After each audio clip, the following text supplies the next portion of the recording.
All right. Welcome, everybody. This is GleeCon in the house, and we are here for another episode of Lore of Warcraft. It is a pleasure to see you and to continue on what looks to be just the giant poop show that's going on in Azeroth on the last couple episodes. We had the Burning Crusade, the Burning Legion just really kicking the Pantheon's butt, sending them to space, creating the Burning Legion, creating demons, killing, I believe it was Agrimar, maybe? It was Sargeras' partner. And now the title of this one is Loken's Betrayal. So it seems like some more of these keepers are going to go bad. So let's dive into the negativity. Meanwhile, unbeknownst to Sargeras, the last embers of the Pantheon's power clung to life. Although Sargeras had destroyed the Titans' physical forms, Norgannon's grand spell work had preserved their souls. The disembodied Titan spirits hurtled through the Great Dark toward the world of Azeroth and its keepers. There the Pantheon hoped they could locate physical forms to inhabit.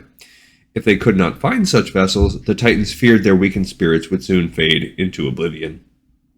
Upon reaching Azeroth, the depleted spirits slammed into the Keepers, who had been crafted by the Pantheon's own hands. The Keepers were immediately overwhelmed as the Titans' powers flared in their minds. They witnessed fragmented memories of distant worlds, of lifetimes never lived and wonders never seen. But just as quickly as the influx of power had come, it dimmed. The Keepers, still retaining their original personalities, puzzled over the strange phenomenon. They knew they had been gifted with a portion of the Pantheon's power, but they were unaware that the last remnants of their beloved makers had been infused in their very bodies. The bewildered servants called out to the Pantheon for answers, but they received no reply. The deep silence troubled the Keepers, and they sank into a long period of confusion and unease. The old god Yogg-Saron, imprisoned beneath Ulduar, sensed these fluctuating emotions. In the eons since the ordering of Azeroth, a sharp awareness had begun to stir within the entity.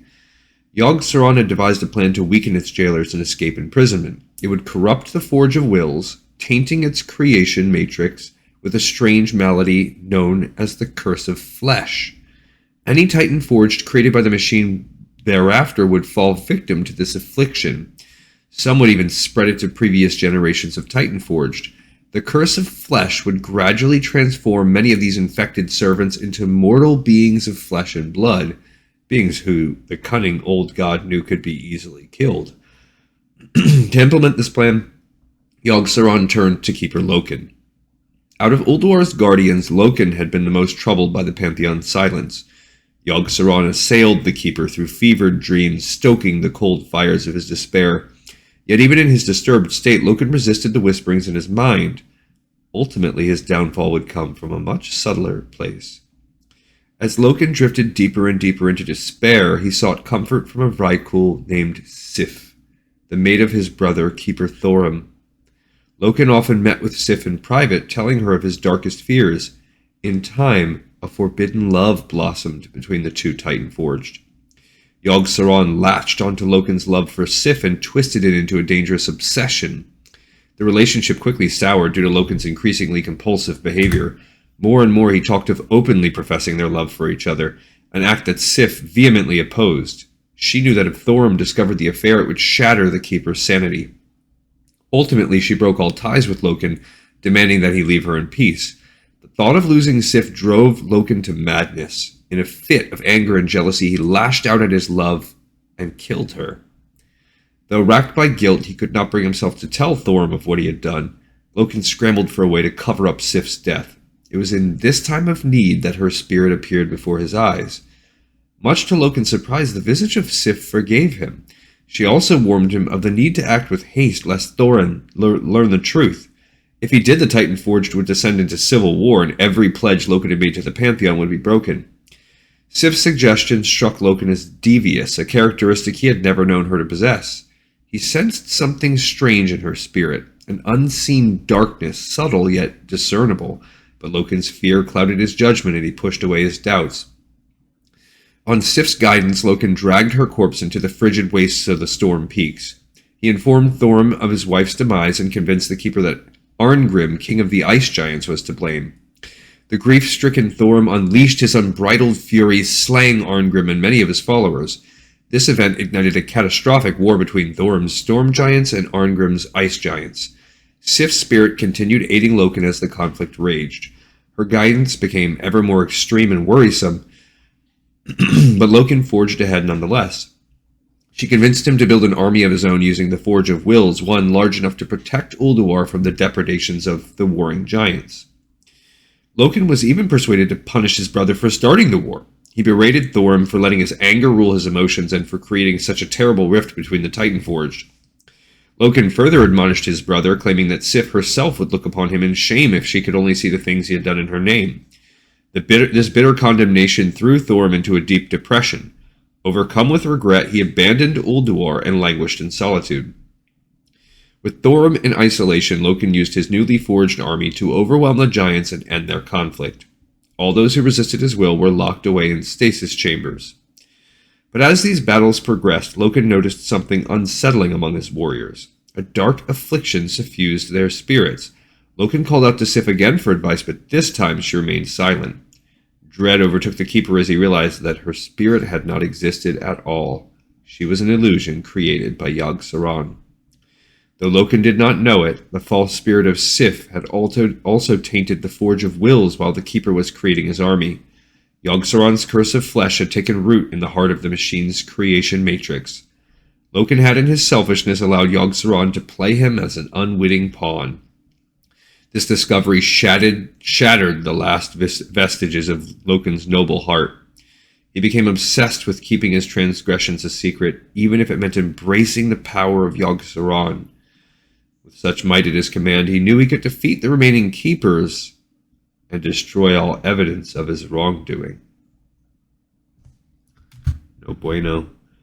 Alright, this is, I can't see. This looks like, Loken with a dead Sif, bummed out. Let's see what the book calls it, because I cut it off. Keeper Thorim discovers the body of his wife, Sif. So I wondered if that was Thorim because of the lightning thing. So, honestly, not as bad as I expected, but sure, bad. First, we have the obvious parallel between the Norse mythology of Thor and Loki instead of Thorim and Loken and Sif, unchanged. Loken being a magic person, Thor having lightning powers, or Thorim, and Sif being something that comes between them as a love interest, depending on what you read or which comic or Marvel movie you watch or whatever. So you have Yogg-Saron. We knew that bad things were going to happen from them, from all of the remaining old gods. We do know that if you go to the Storm Peaks zone in Northrend, there's some remnants of these conflicts between the Storm Giants and the Ice Giants. That's actually quests that you can play and how some of that goes down. So when we do our Let's Plays, we'll talk more about that. We also have the machine, what's that one called? The one that's up in Ulduar, the Forge of Wills. We have that one being ultimately tainted and the curse of flesh being spread out.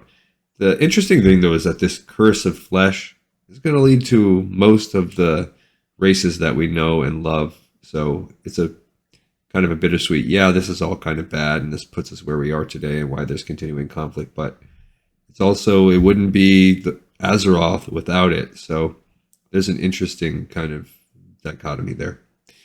All right, so as we continue along in our second chapter, I'm sure things will get to probably get a little bit more dark. And now we see Loken. He's going to come after all the rest of the Pantheon, or all the rest of the Keepers, by fully going evil. So I'm sure that'll be coming up. And ultimately, we'll come to the rise of our races. All right, guys, it was a pleasure. Thank you for listening to me and continuing on our journey together. And I'll see you on the next episode. See you later.